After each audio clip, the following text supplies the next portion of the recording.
Vamos iniciar a nossa série de postagens com o tema comportamento decisório em cima de uma questão basilar, que é o próprio processo decisório.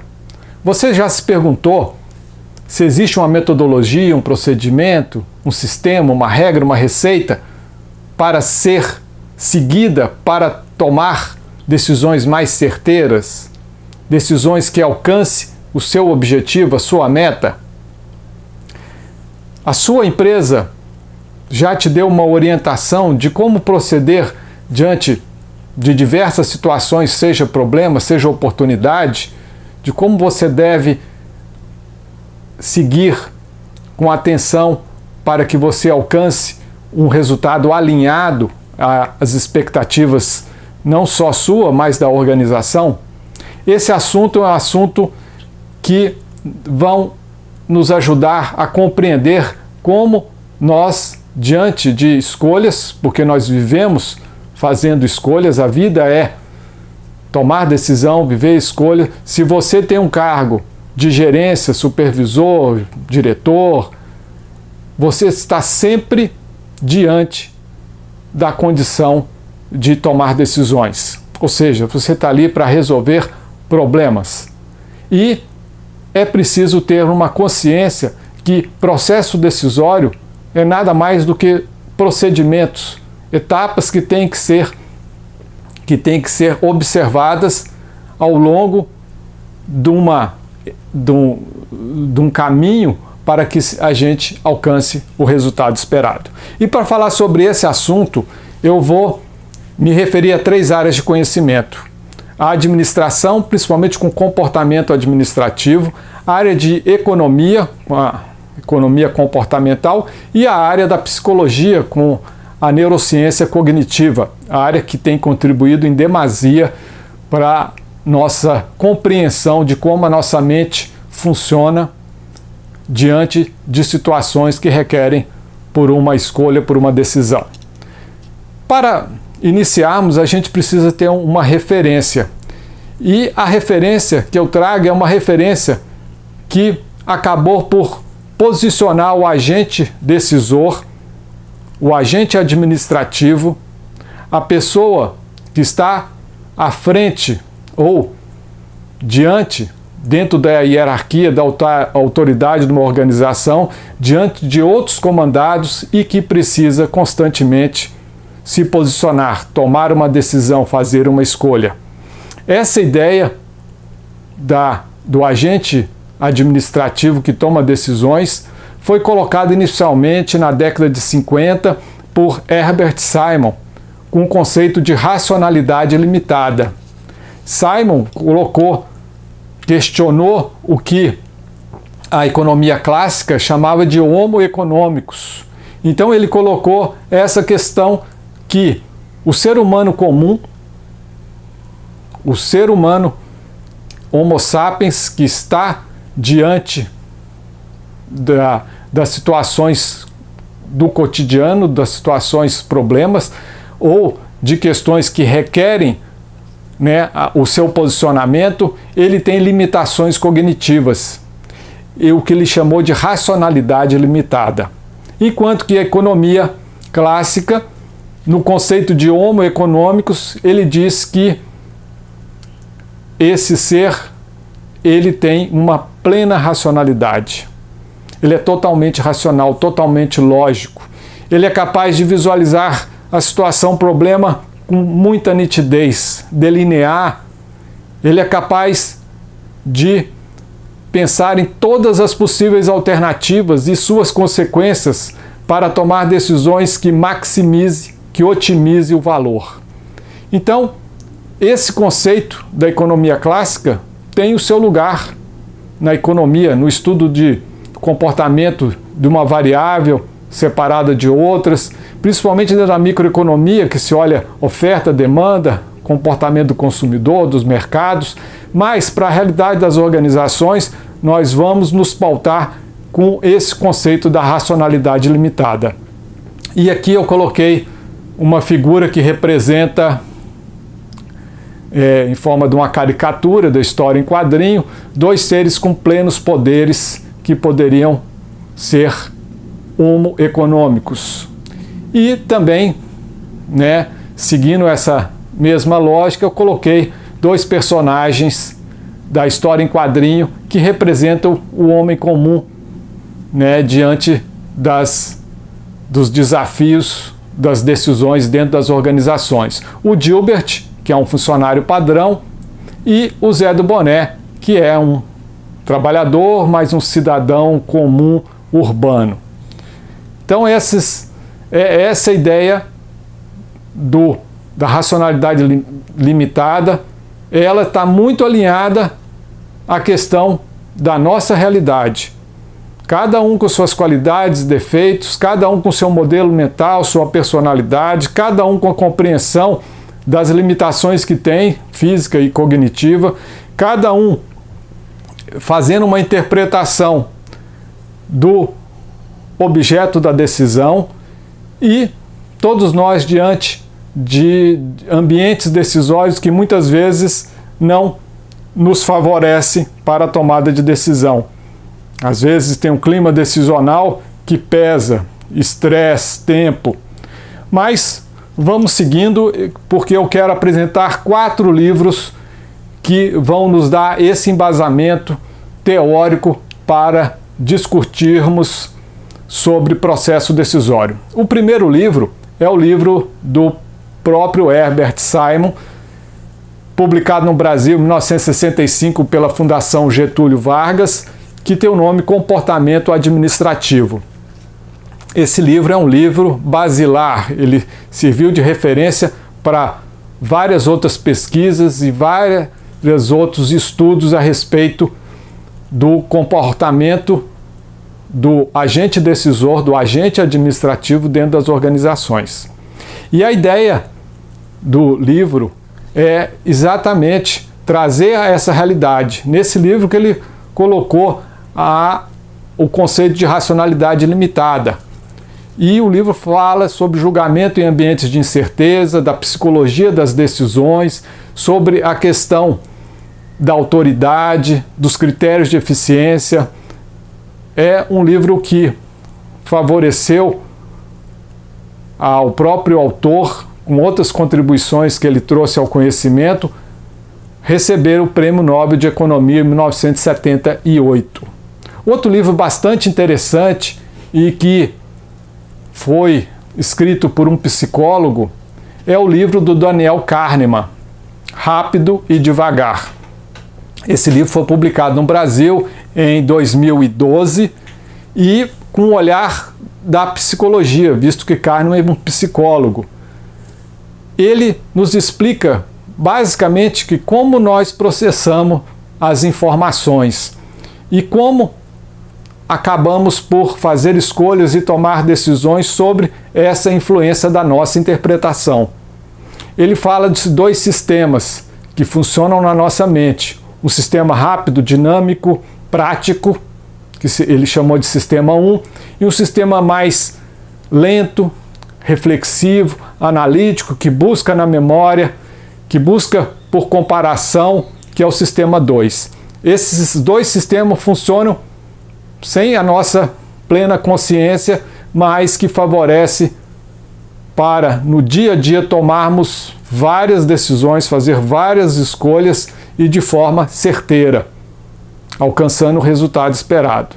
Porém, esses 2 sistemas também estão sob a ameaça de tomar caminhos inadequados, nos conduzir a interpretações que acabam por nos levar a erros, a equivocações, a falhas. Mas é importante compreender que os 2 sistemas funcionam em harmonia. A outra questão que ele nos coloca é que temos todos nós 2 eus, um eu consciente e um eu inconsciente, e eles também operam de forma conjunta, muitas vezes sem o nosso conhecimento. Kahneman fala de heurísticas e vieses, termos da psicologia, que em outras áreas do conhecimento já vem aparecendo, que exatamente se refere a esses atalhos cognitivos que fazemos, fruto da nossa evolução, fruto da dinâmica das situações do nosso cotidiano, que nos servem, na maioria das vezes, mas também que nos conduz a erros, a enganos. Outra questão que Kahneman traz no livro é a teoria da perspectiva, que trata da forma, de como o problema, a situação é colocada. E essa interpretação do como vai influenciar, vai interferir na sua compreensão da situação, do objeto da decisão e vai interferir na forma com que você faz a escolha. A outra questão que ele coloca muito são os julgamentos sob incerteza, que é a nossa realidade. Vivemos num mundo cheio de incertezas, sob riscos. Vivemos em condições que muitas vezes o tempo nos restringe a buscar mais informações. Então essa situação desses julgamentos que requerem uma dinâmica maior, ela é a realidade do agente decisor dentro das organizações. E uma curiosidade, quando li esse livro pela primeira vez, achei interessante, me surpreendeu quantas vezes a palavra erro, ou equivalente, equívoco, falha, engano, lapso, quantas vezes ela aparecia no texto. E fui anotando, fui registrando.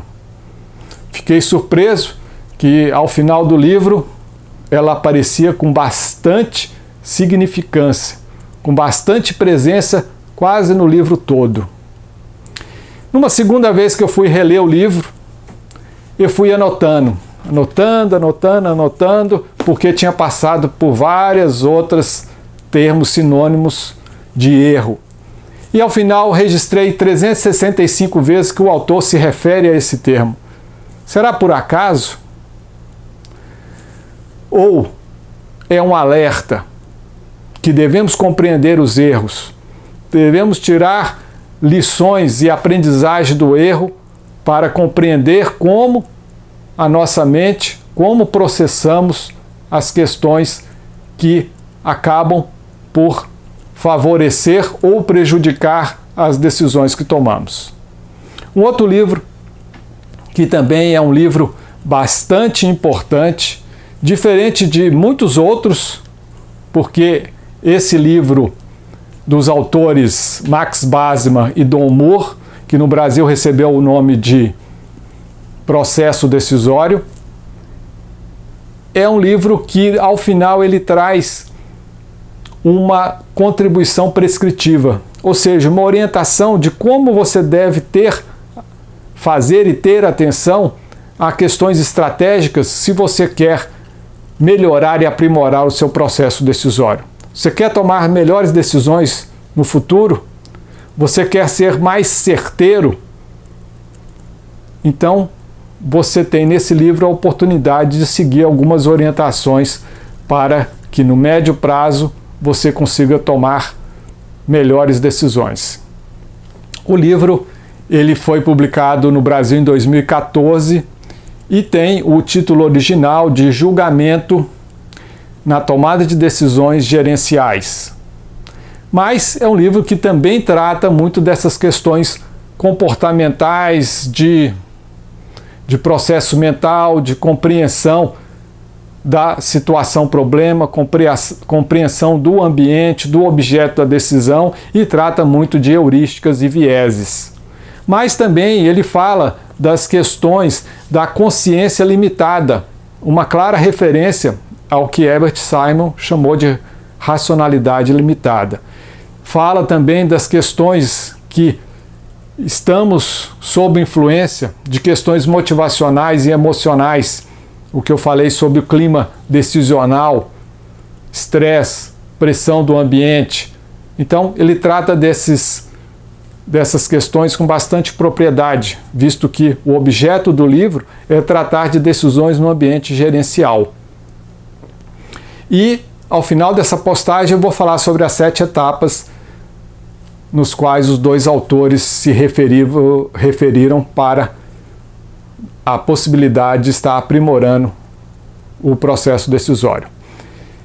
E o último livro que eu trago é um livro clássico da economia comportamental, que é o livro que tem o nome de nudge, ou seja, um empurrãozinho, traduzindo português, um empurrãozinho, que seria essa condição de quase indução para que se alcance determinado resultado com uma concepção prévia.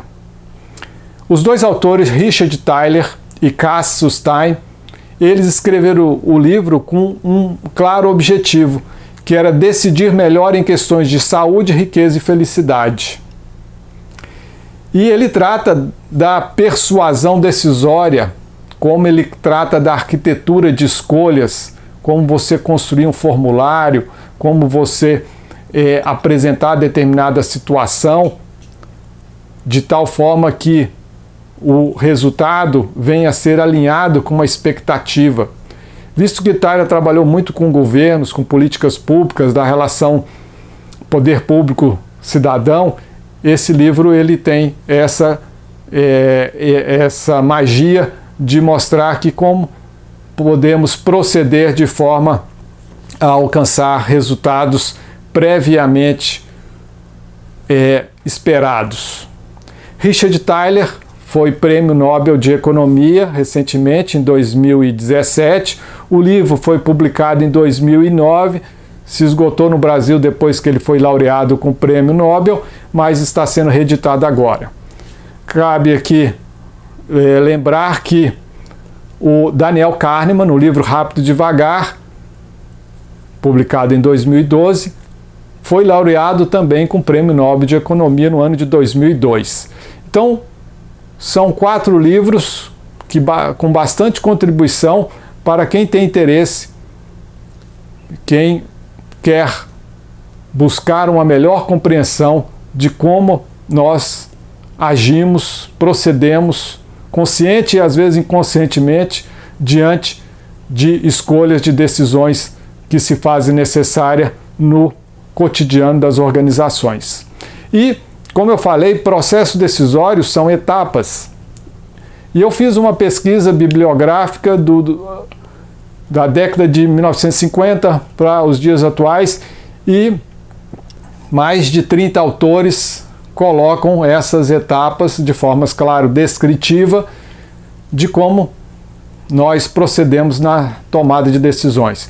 Variam de 4 a 10 etapas. Eu trouxe 5 etapas aqui que eu acho que é suficiente para nos dar uma condição assim de caminho, de processo na tomada de decisão. A primeira etapa seria a perceber a situação problema ou oportunidade, ou seja, ter a clareza da situação posta e que requer uma resposta, que requer uma decisão. A segunda etapa seria análise e definição se é necessário decidir ou não, visto que a não decisão já é uma decisão. Então, essa questão da urgência, da emergência, da importância da decisão e do tempo tem que ser levada em consideração. A terceira etapa seria definir objetivos e metas. O que eu quero com a decisão? Quanto eu vou decidir? Quanto eu pretendo alcançar? Então, essa definição de objetivos e metas com foco no objeto da decisão é uma etapa importante. A quarta etapa seria, então, relacionar todas as possíveis alternativas, analisar, comparar essas alternativas, pensar nos seus impactos, nas suas consequências, para aí utilizar na última etapa da escolha daquela que mais se alinha à sua expectativa de resultado e implementar. Parece simples, mas não é simples, visto que cada uma dessas etapas requer compreensão, busca por informações, análises, mas em termos de processo, esses 5 etapas atendem. E por último, como eu coloquei, vamos falar aqui das 7 estratégias para melhorar as decisões colocadas por Max Bazemore e Don Moore.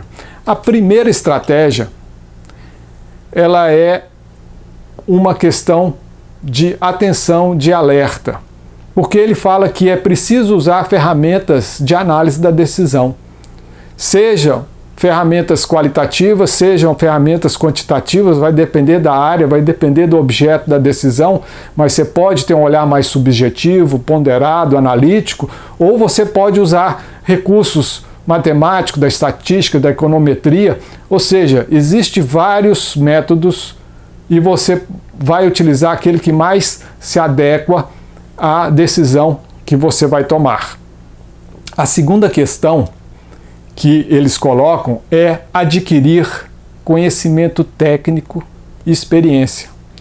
Quanto mais conhecimento, quanto mais experiência, vivência, quanto mais você busca por informação, ou visto que você tem habilidades e competências sobre determinados assuntos, se não tem, busque quem tenha para ajudá-lo a tomar a decisão, é fundamental para uma boa escolha, para uma boa decisão.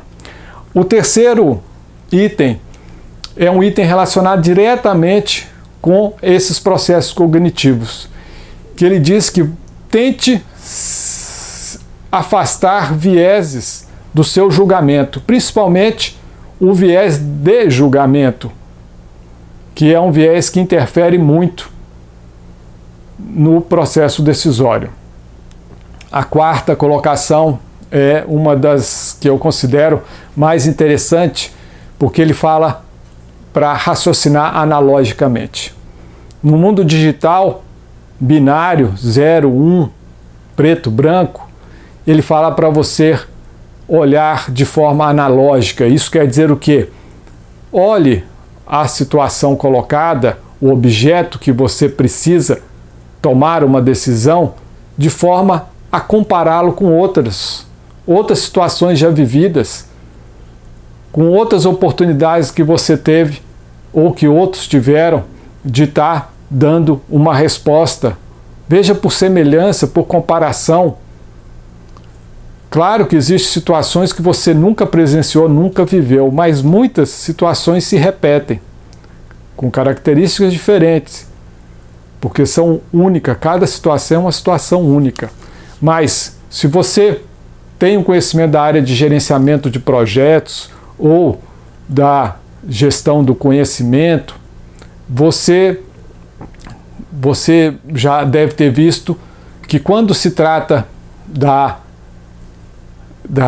vivência em cima da implementação de um projeto, ou quando se passa por uma oportunidade de inovar ou de fazer uma resolução de uma situação muitas vezes nova, se registram lições aprendidas, que exatamente são questões que num repositório eu guardo para me referenciar no futuro. Pode servir para mim ou para outra pessoa dentro do ambiente da organização, e essas lições aprendidas, elas contribuem sobremaneira na hora de você estar diante de uma situação. Então, raciocinar analogicamente é utilizar todos esses recursos para processar e fazer uma escolha alinhada à expectativa de resultado que você quer.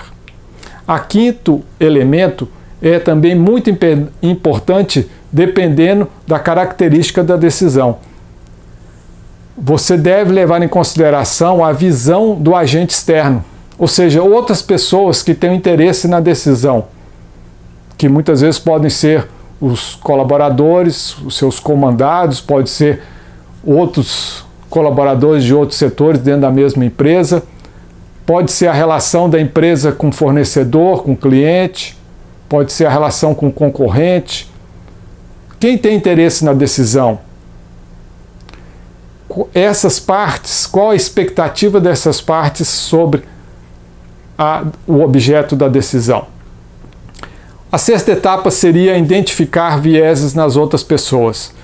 Heurísticas e vieses, como eu falei, são termos novos, termos que estão se incorporando agora no nosso vocabulário e tem muito a ver de como nós processamos as informações e como a nossa mente, muitas vezes, sem o nosso conhecimento consciente, se posiciona e acaba nos influenciando nos processos decisórios.